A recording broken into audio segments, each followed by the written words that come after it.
Nakrekal MLA Vemula Veeresham అభివృద్ధికి ఆకర్షితులై కాంగ్రెస్ పార్టీలోకి చేరికలు జరుగుతున్నాయి అని నకరేకల ఎమ్మెల్యే వేముల వీరేశం అన్నారు. ఆదివారం నకరేకల్ మున్సిపాలిటీ పరిధిలోని 10వ వార్డు బీఆర్ఎస్ కౌన్సిలర్ చౌగోని అఖిల లక్ష్మణ్ వారితో పాటు 50 మంది కాంగ్రెస్ పార్టీలో చేరగా వారికి కండువాలు కప్పి పార్టీలోకి సాదరంగా ఆహ్వానించారు. వార్డును అన్ని విధాలుగా అభివృద్ధి చేస్తామని తెలిపారు.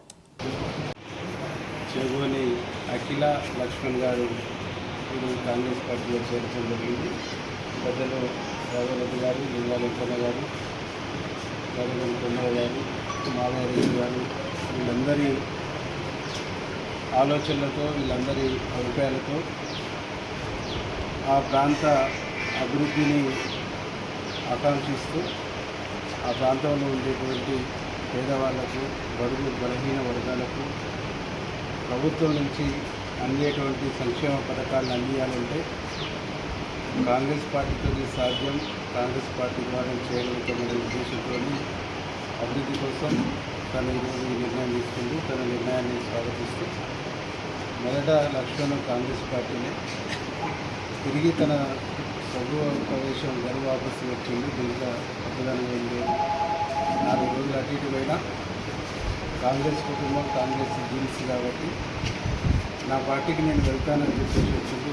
తనకు మనస్ఫూర్తిగా స్వాగతం తెలియజేస్తూ ఆ ప్రాంతంలో ఉండేటువంటి ఏ సమస్యలైనా, ఇందిరమ్మ ఇల్లు అయినా, ఏ సమస్యలైనా అత్యధిక ప్రాధాన్యత ఇచ్చి ఆ ప్రాంత వార్డు అభివృద్ధి కోసం కౌన్సిలర్ గారు కృషి చేస్తారు.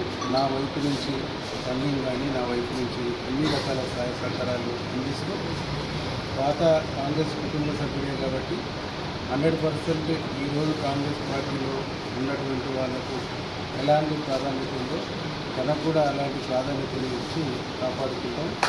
తప్పకుండా కాంగ్రెస్ కుటుంబ సభ్యులుగా కాపాడుకుంటామని చెప్పేసి తెలియజేస్తూ వారు జైన్ అయినందుకు వారితో పాటు జైన్ అయిన ప్రతి ఒక్కరు కూడా మనస్ఫూర్తిగా స్వాగతం తెలియజేస్తూ ఎవరికి ఏ సమస్య ఉన్నా నాతో అయ్యేటువంటి పని నేను ప్రభుత్వం నుంచి అయ్యే ప్రభుత్వం గౌరవ ముఖ్యమంత్రి రేవంత్ రెడ్డి గారు, జిల్లా మంత్రి వెంకరెడ్డి గారు వీళ్ళందరి సహకారంతో గడిచిన 10 సంవత్సరాల్లో చేయలేనటువంటి పెండింగ్ ఉండేటువంటి అన్ని పనులు కూడా పూర్తి చేసుకొని నగరికల్ని అభివృద్ధి చేసుకున్నాం. అభివృద్ధికి మీరంతా కలిసి వచ్చినందుకు మీ అందరికీ ధన్యవాదాలు.